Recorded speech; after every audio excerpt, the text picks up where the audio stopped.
ओम शांति। आज 15 जून 2020 के बाप दादा के साकार मधुर महावाक्य हैं।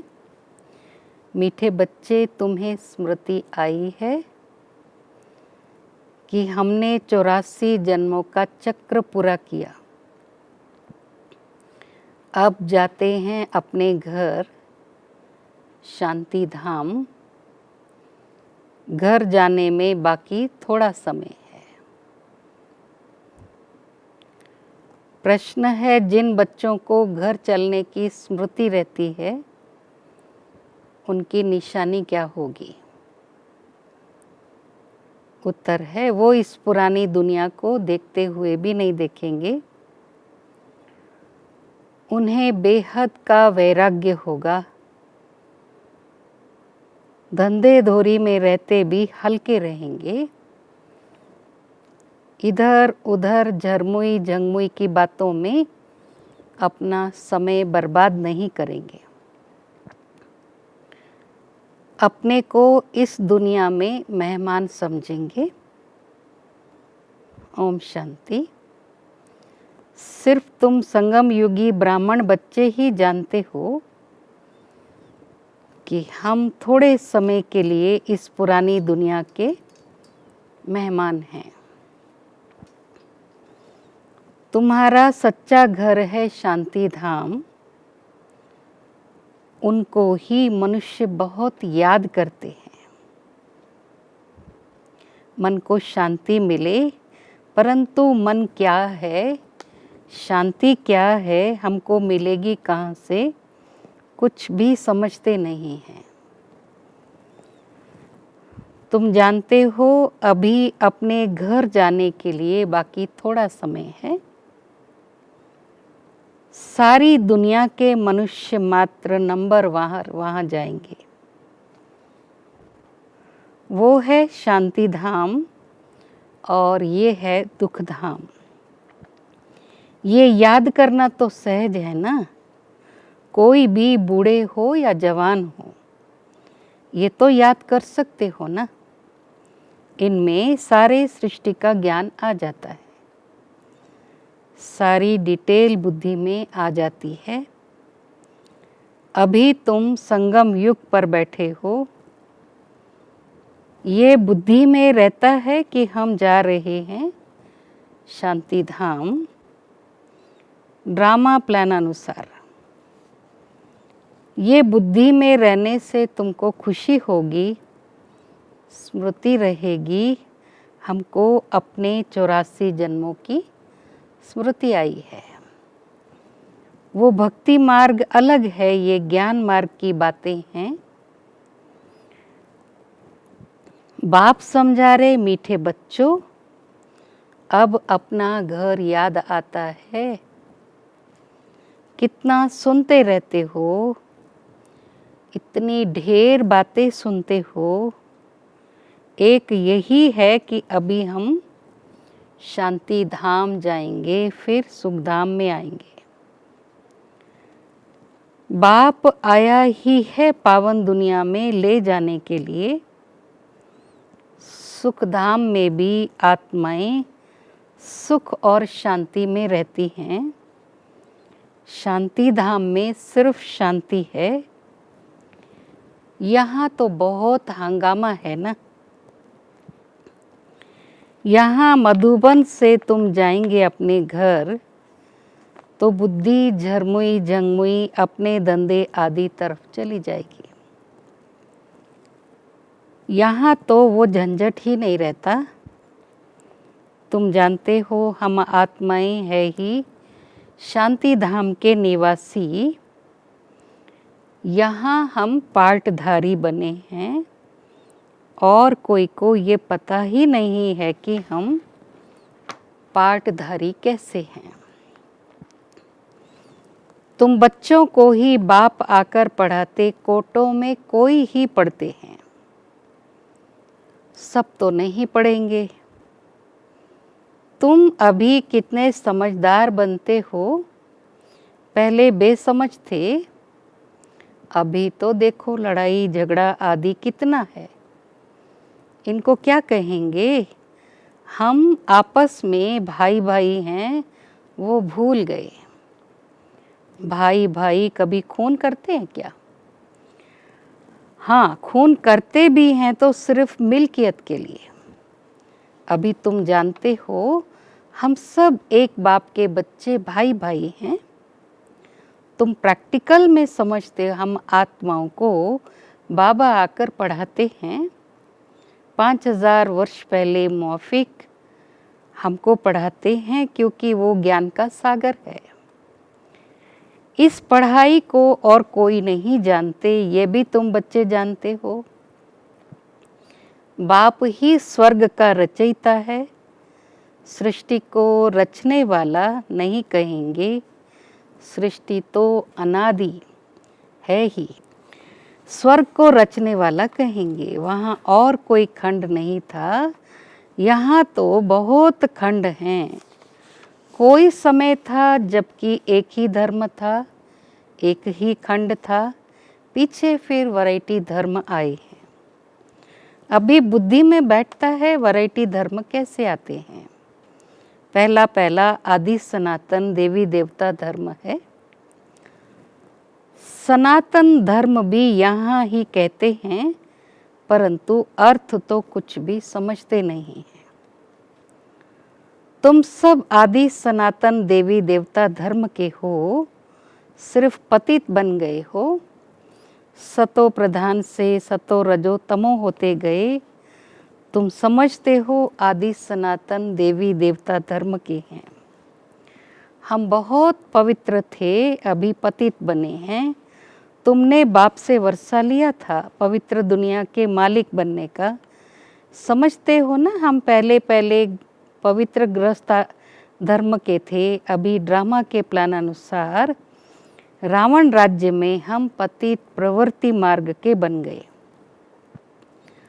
तुम ही पुकारते हो, हे पतित पावन हमको सुखधाम में ले जाओ। कल की बात है, कल तुम पवित्र थे, आज अपवित्र बन पुकारते हो। आत्मा पतित हो गई, आत्मा पुकारती है, बाबा आकर हमको फिर से पावन बनाओ। बाप कहते हैं अभी ये अंतिम जन्म पवित्र बनो, फिर तुम 21 जन्मों के लिए बहुत सुखी हो जाएंगे। बाबा तो बहुत अच्छी बातें सुनाते, बुरी चीज़ छुड़ाते हैं। तुम देवता थे ना, अब फिर बनना है, पवित्र बनो। कितना सहज है, कमाई बहुत भारी है। तुम बच्चों की बुद्धि में है, शिव बाबा आया है, हर 5000 वर्ष के बाद आते हैं। पुरानी दुनिया से नई होती जरूर है, ये कोई और बता न सके। शास्त्रों में कलयुग की आयु बहुत लंबी कर दी है। ये है सारी भावी, ये है सारी भावी ड्रामा की। अभी तुम बच्चे पापों से मुक्त होने का पुरुषार्थ करते हो। ध्यान रहे और कोई पाप ना हो जाए। देह अभिमान में आने से ही फिर और विकार भी आते हैं, जिससे पाप होता है। इसलिए भूतों को भगाना पड़ता है। इस दुनिया की कोई भी चीज़ में मोह ना हो, इस पुरानी दुनिया से वैराग्य हो। भल देखते हो पुराने घर में रहे पड़े हो, परंतु बुद्धि नई दुनिया में लगी हुई है। जब नए घर में जाएंगे तो नए को ही देखेंगे। जब तक ये पुराना घर खत्म हो, तब तक आँखों से पुराने को देखते हुए याद नए को करना है। कोई भी ऐसा काम नहीं करना जो फिर पछताना पड़े। आज फलाने को दुख दिया, ये पाप किया। बाबा से पूछ सकते हो, बाबा ये पाप है, गुटखा क्यों खाना चाहिए? पूछेंगे नहीं तो गुटखा खाते रहेंगे। बाबा से पूछेंगे तो बाबा झट हल्का कर देंगे। तुम बहुत भारी हो, पापों का बोझा बड़ा भारी है। 21 जन्म फिर पापों से हल्के हो जाएंगे। जन्म जन्मांतर का सिर पर बोझा है, जितना याद में रहेंगे हल्के होते जाएंगे। खाद निकलती जाएगी और खुशी चढ़ जाएगी। सतयुग में तुम बहुत खुशी में थे, फिर कम होते होते सारी तुम्हारी खुशी गुम होती जाती है। सतयुग से लेकर कलयुग तक इस जर्नी अर्थात यात्रा में 5000 वर्ष लगे हैं। स्वर्ग से नर्क में आने की यात्रा का अभी पता लगा है कि हम स्वर्ग से नर्क में कैसे आए। अभी फिर तुम नर्क से स्वर्ग में चलते हो, 1 सेकंड में जीवन मुक्ति। बाप को पहचाना, बाप आए हैं तो जरूर हमको स्वर्ग में ले जाएंगे। बच्चा पैदा हुआ और मिल्कियत का मालिक बन गया। बाप के बने तो फिर नशा चढ़ना चाहिए ना, उतरना क्यों चाहिए? तुम तो बड़े हो ना, बेहद के बाप के बच्चे बने हो तो बेहद की राजधानी पर तुम्हारा हक है। इसलिए गायन भी है, अति इंद्रिय सुख पूछना हो तो गोपी वल्लभ की गोप गोपियों से पूछो। वल्लभ बाप है ना, उनसे पूछो।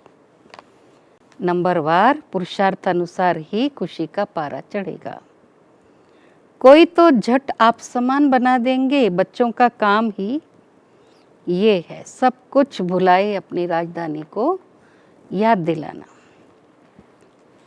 तुम तो स्वर्ग के मालिक थे, अभी कलयुगी पुरानी दुनिया है, फिर नई दुनिया होगी।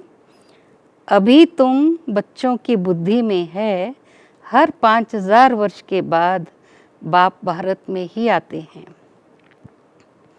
उनकी जयंती भी मनाते, तुम जानते हो। बाप आकर हमको राजधानी देकर जाते, फिर याद करने की दरकार ही नहीं रहती। फिर जब भक्ति मार्ग शुरू होता तब याद करते हैं। आत्मा ने माल खाए तो याद करती है, बाबा फिर आकर हमको शांति धाम सुख धाम में ले जाओ। अभी तुम बच्चे समझते हो वो हमारा बाप है, टीचर भी है तो गुरु भी है। सृष्टि के आदि मध्य अंत का चक्र, 84 जन्मों का ज्ञान तुम्हारी बुद्धि में है। अनगिनत बार 84 जन्म लिए और लेते रहेंगे, इनका एंड अंत तक कभी होता ही नहीं। तुम्हारी बुद्धि में ही ये चक्र है, स्वदर्शन चक्र, घड़ी घड़ी याद आना चाहिए। यही मनमना भाव है, जितना बाप को याद करेंगे उतना पाप भस्म होंगे। तुम जब कर्मातीत अवस्था के समीप पहुंच जाएंगे तो तुमसे कोई विकर्म नहीं होंगे।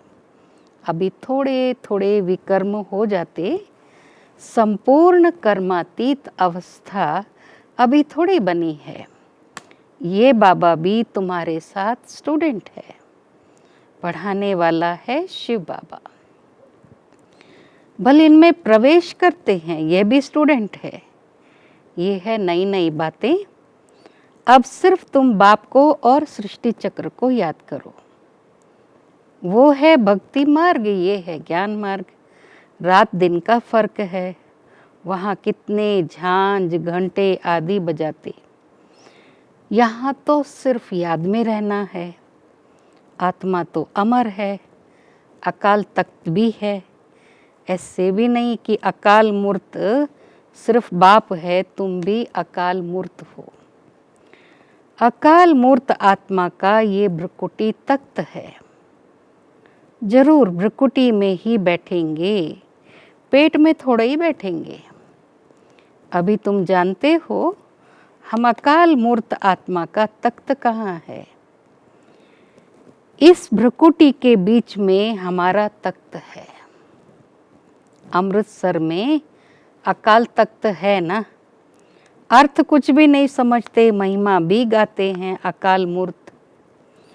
उनके अकाल तख्त का किसी को पता नहीं है।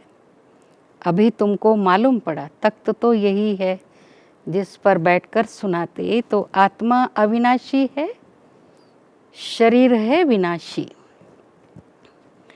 आत्मा का ये अकाल तख्त है, सदैव ये अकाल तख्त रहता है, ये तुम समझते हो। उन्होंने फिर वो तख्त बनाकर नाम रख दिया, वास्तव में अकाल आत्मा तो यहाँ बैठी है।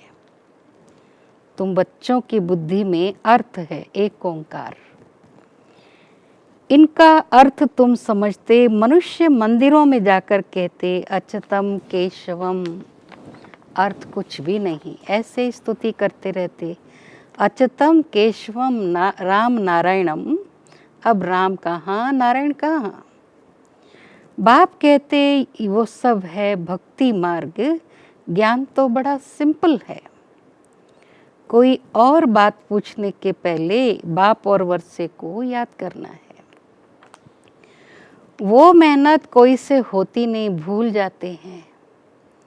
एक नाटक भी है, माया ऐसे करती है, भगवान ऐसा करते हैं। तुम बाप को याद करते हो, माया तुमको और तूफान में ले आती है। माया का फरमान है, रुस्तम से रुस्तम होकर लड़ो। तुम सब लड़ाई के मैदान में हो, जानते हो इनमें किस किस प्रकार के योद्धे हैं। कोई तो बहुत कमज़ोर हैं, कोई मध्यम कमज़ोर हैं, कोई तो फिर तीखे हैं। सभी माया से युद्ध करने वाले हैं, गुप्त ही गुप्त अंडरग्राउंड हैं। वे भी अंडरग्राउंड बॉम्ब्स की ट्रायल करते, ये भी तुम जानते हो। अपनी मौत के लिए सब कुछ कर रहे हैं। तुम बिल्कुल शांति में बैठे हो, उनका है साइंस बल।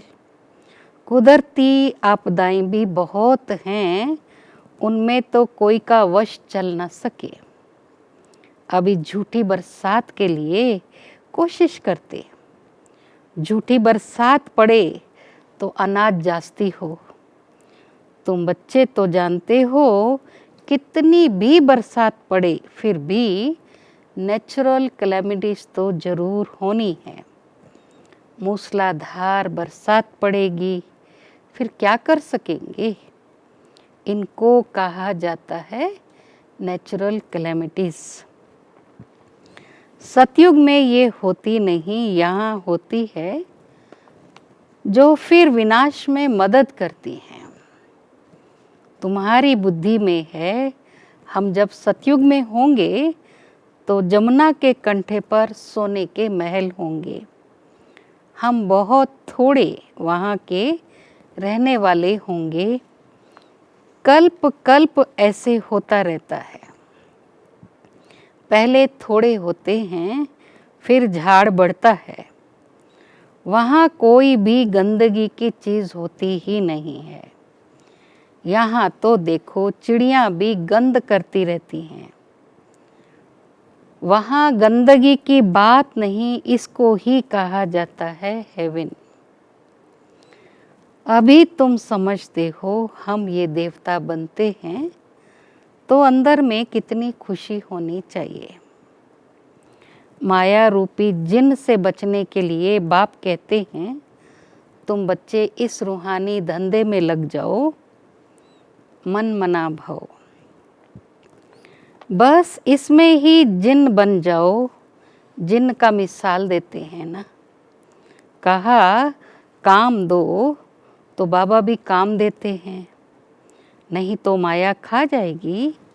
बाप का पूरा मददगार बनना है, अकेला बाप तो नहीं करेगा। बाप तो राज्य भी नहीं करता है, तुम सर्विस करते हो, राजाई भी तुम्हारे लिए है।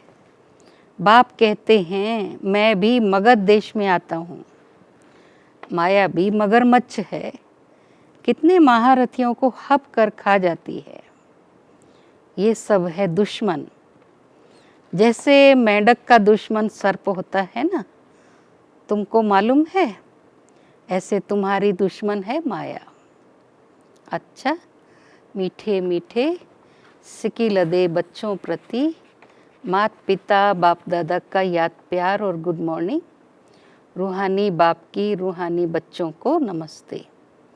हम रूहानी बच्चों की रूहानी माता पिता बाप दादा को याद प्यार, गुड मॉर्निंग और नमस्ते, ओम शांति। धारणा के लिए मुख्य सार है स्वयं को पापों से मुक्त करने का पुरुषार्थ करना है। देह अभिमान में कभी नहीं आना है। इस दुनिया की कोई भी चीज में मोह नहीं रखना है। दूसरा, माया रूपी जिन्न से बचने के लिए बुद्धि को रूहानी धंधे में बिजी रखना है। बाप का पूरा पूरा मददगार बनना है। वरदान, मैं और मेरेपन को समाप्त कर समानता व संपूर्णता का अनुभव करने वाले सच्चे त्यागी भव। हर सेकंड, हर संकल्प में बाबा बाबा याद रहे, मैंपन समाप्त हो जाए। जब मैं नहीं तो मेरा भी नहीं। मेरा स्वभाव, मेरे संस्कार, मेरी नेचर, मेरा काम या ड्यूटी, मेरा नाम, मेरी शान, जब ये मैं है और मेरापन समाप्त हो जाता है, यही समानता और संपूर्णता है। ये मैं और मेरेपन का त्याग ही बड़े ते बड़ा सूक्ष्म त्याग है। इस मैंपन के अश्व को अश्वमेघ यज्ञ में स्वाहा करो, तब अंतिम आहुति पड़ेगी और विजय के नगाड़े बजेंगे। स्लोगन है, हाँ जी कर सहयोग का हाथ बढ़ाना, अर्थात दुआओं की माला पहनना। ओम शांति। आज का अव्यक्त इशारा है, कोई भी परिस्थिति आए तो आप हाई जंप दो, इससे पार हो जाएंगे। परिस्थितियां आना भी गुड लक है। ये पेपर फाउंडेशन को मजबूत करने का साधन है। ये निश्चय को हिलाकर देखने के लिए आता है। एक बार अंगद समान मजबूत हो जाएंगे तो ये नमस्कार करेंगे। विकराल रूप से आएंगे और दासी रूप से भी आएंगे। चैलेंज करो, हम महावीर हैं। पानी के ऊपर लकीर ठहरती है क्या? आप मास्टर ज्ञान सागर के ऊपर कोई परिस्थिति वार कर नहीं सकती, लकीर डाल नहीं सकती। ओम शांति।